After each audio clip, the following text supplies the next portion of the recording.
In a few moments, I'll hand over to our renowned keynote speaker of today's conference, Dr. Gemmma Cranston. Gemma is the Executive Director of Pollination, a specialist climate change investment and advisory firm, accelerating the transition to net zero, nature-positive future. Gemma's background includes working with business, government, financiers, and researchers. She has a strong track record of leading the development and deployment of company engagements to identify strategic and commercially relevant approaches to protect and restore nature. Gemma is accustomed to working in an international environment and collaborating on a cross-functional basis with senior stakeholders in a wide range of businesses, including fashion, food, beverage, retail, and the water sectors. Prior to joining Pollination, Gemma was the Director of Business and Nature at the University of Cambridge Institute for Sustainability Leadership, CISL. Her keynote speech will undoubtedly offer some valuable insights into finance and the restoration of nature, and hopefully a little bit on her impressive career to date. And lastly, just a little bit of housekeeping from me. If you could all put your phones on silent, that would be much appreciated for the rest of the conference. So without further ado, please could you welcome Dr. Gemmma Cranston onto the stage. Thank you very much. I'm going to just wander around if that's okay. Well, good afternoon, everybody. What a kind introduction and what an absolutely packed event we've got. I'm really thrilled to be here. It's my first time to Guernsey, and I'm absolutely thrilled that it's stunning.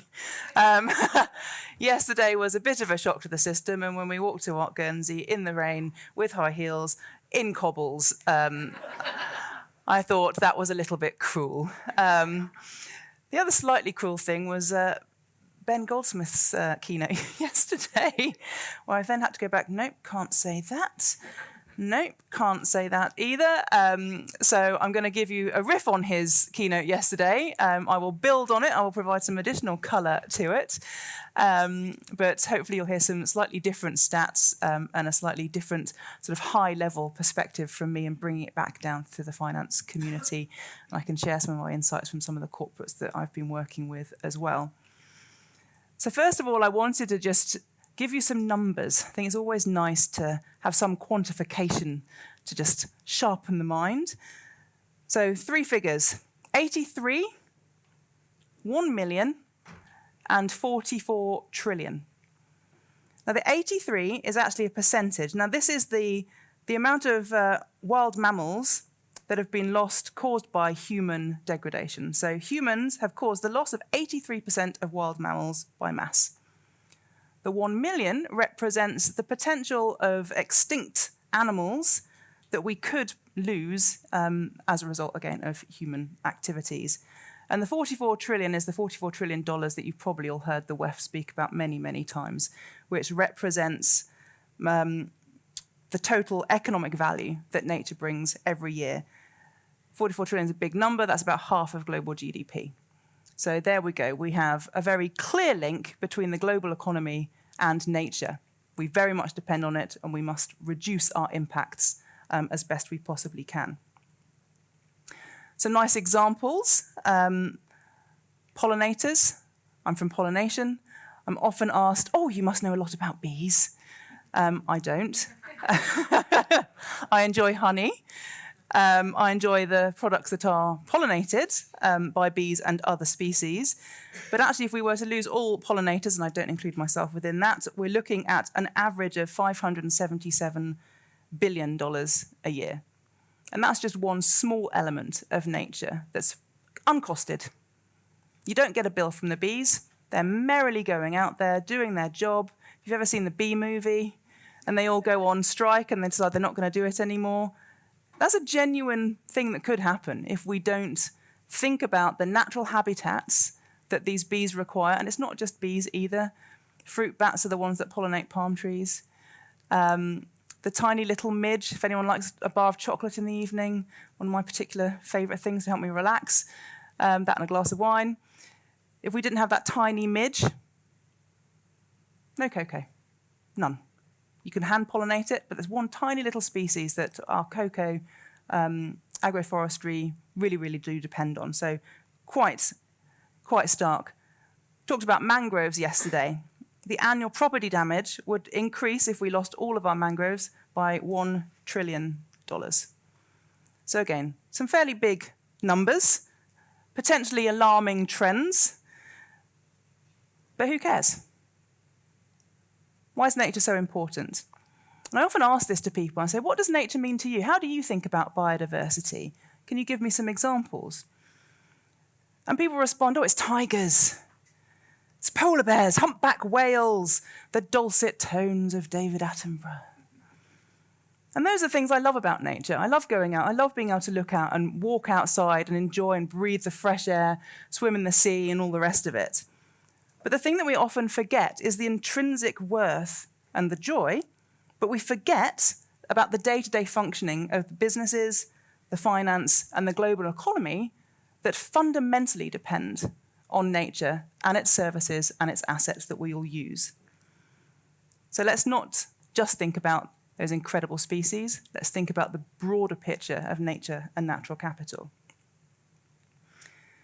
We talk a lot about impacts and dependencies, the so-called double materiality, if anyone's read the TNFD closely. The impacts are the thing that I think many people are very focused on at the moment. It's associated with risks. How can we start to avoid some of those degradations? How can we have zero deforestation? How can we reduce the amount of pollution that we're putting into our waterways and so on and so forth? But it's also about dependencies. So that piece around that tiny midge and that chocolate bar, we need them. We can't do it without them. Likewise, landscapes. I'm going to keep harping on about mangroves. The protection that they give to climate resilience, to flooding. We had an awful lot about flooding yesterday from our colleagues in Flood Re. We simply can't exist unless we have nature there to underpin us, and biodiversity that underpins that natural piece as well. So looking to solutions. I mentioned TNFD, the Task Force for Nature-Related Financial Disclosure, and we'll hear some more about that in the panel. I have no doubt Andrew in particular will probably want to talk about it. And this has obviously just been launched. We've had, I forget how many beta versions and how many pilot tests there have been of the TNFD. And I think when they launched it, there was something like 7,000 participants on that 1-hour webinar when they were announcing it and sharing it with the world for the first time, the final version. And this is really an important moment in time. This is the first time where we're actually going to see a framework that allows corporates and financiers to understand how they can report out on their risks and their opportunities associated with nature. But it doesn't just stop there. TNFD is an amazing piece of work, and it is an incredible starting point. But the companies and financial institutions I've been speaking to think, great, I just do TNFD, and I'm done. I'm like, you just do TNFD and you're done for that moment in time. There is a huge amount of work that still needs to be done. You still need to set your strategy. You still need to decide how you're going to implement it. You still need to decide how you're going to finance it. And you still need to also think about how you're going to collaborate within your sector and potentially with some of your other sectors as well. So I think it's an incredible moment in time, but let's not forget it's the beginning of, I hate the word journey, it's the beginning of a process that we need to go through. Another thing we talked about was offsetting yesterday, and I just wanted to pick up on that. The audience was canvassed in terms of where they had a strong opinion about offsetting, and everyone was very polite about it. And I wanted to jump up and say, what do you mean, carbon or nature? They're very different. If it's carbon, fine. But let's make sure that's the last thing that we do. Let's make sure we're considering actually for biodiversity as well, avoid the damage. Look to reduce the damage. Look to restore, regenerate.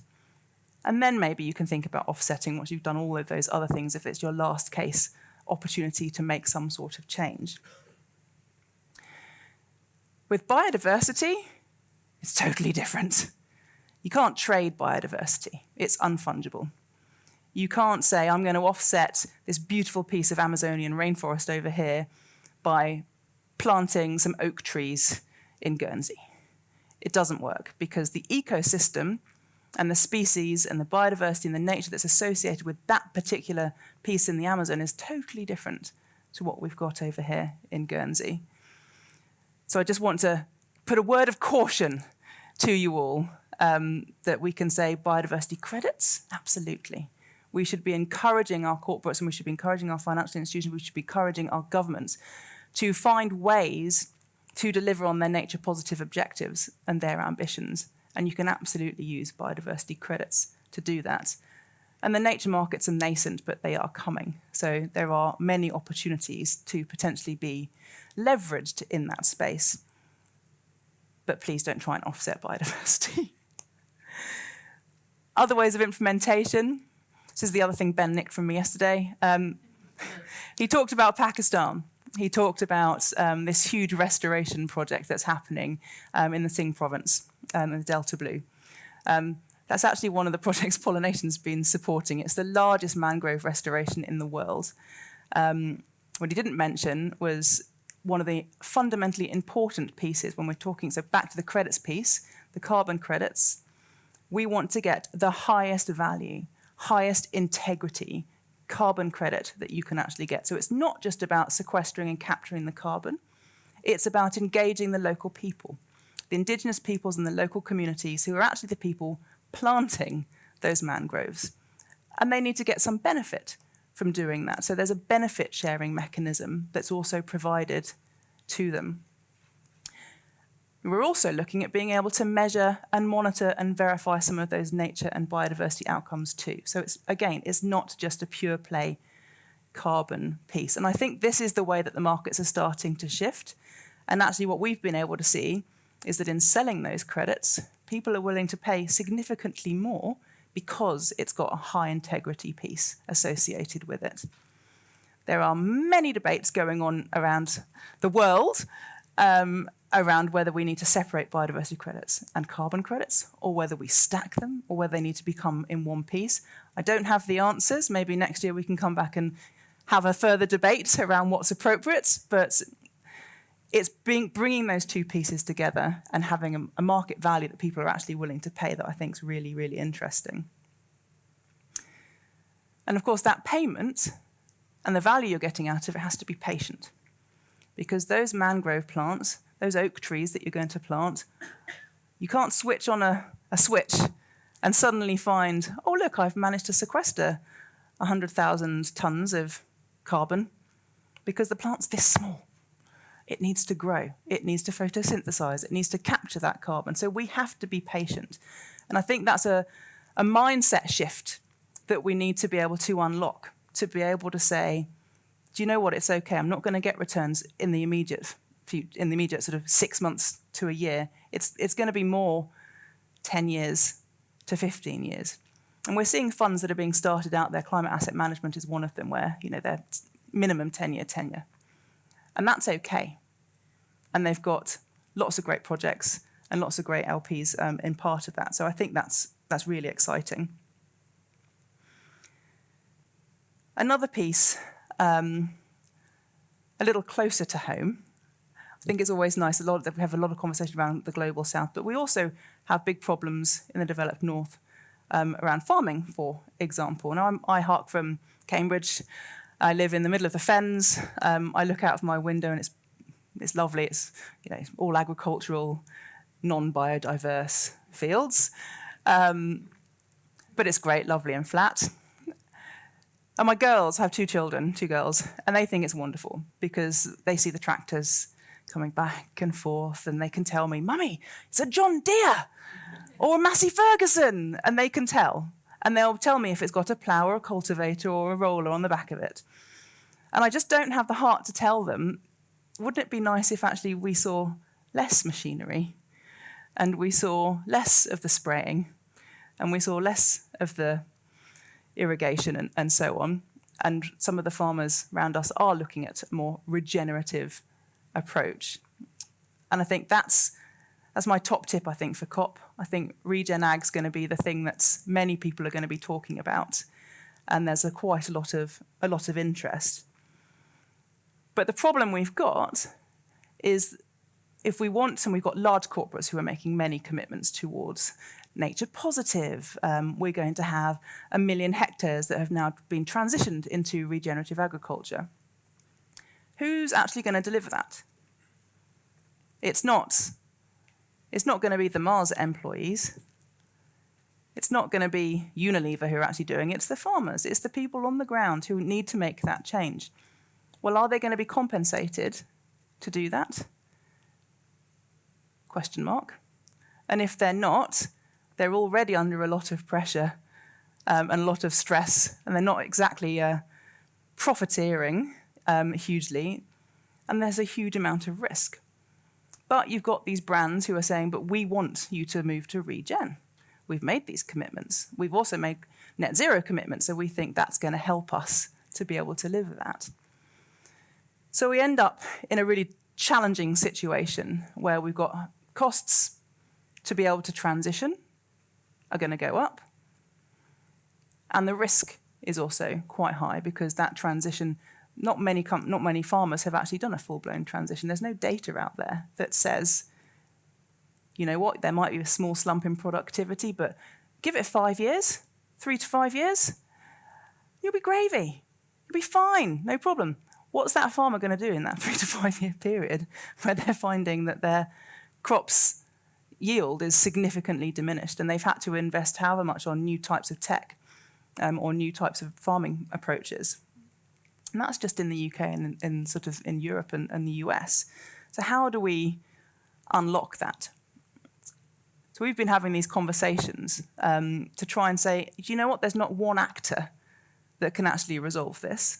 We need to bring the farmers together with the corporates, with the banks, with the insurers, with the asset managers, with the local communities to identify who's going to step in.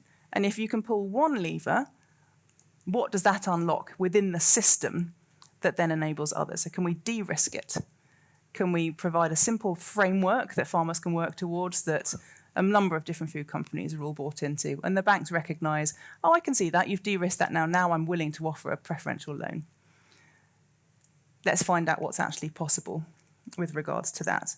And I think it's challenging because no one's proven it yet. But watch this space. I would like to be able to say next year we might have some examples and we might have some proof cases to be able to share. So what's in it for the investors? I guess that's the final point I wanted to make. There's more pressure, but there's also growing opportunities. I think the business case for investors to be able to think about nature is essentially threefold. The first one is investee companies were facing constraints, increasing constraints on their use and their access to nature. The second is companies and investors will face increased investment and customer interest in business models which use nature wisely and have fewer negative impacts. And finally, I think there are many new potential industries that are going to be made possible that will emerge and provide many different opportunities. If you don't believe me, we actually spoke to 557 investors in a report that was released yesterday called Nature Finance Focus. So if you just go to the Pollination website, you should be able to find it. You can read all the stats. But there are a couple of things I just want to draw out because I was really interested in what people were going to say and what sort of analytics we were able to draw out of this. The first one was that the vast majority of the respondents were in the region of 30 billion to 500 billion US dollars assets under management. So we're not talking the small guys, we're talking the big guys who were starting to recognize that nature is important.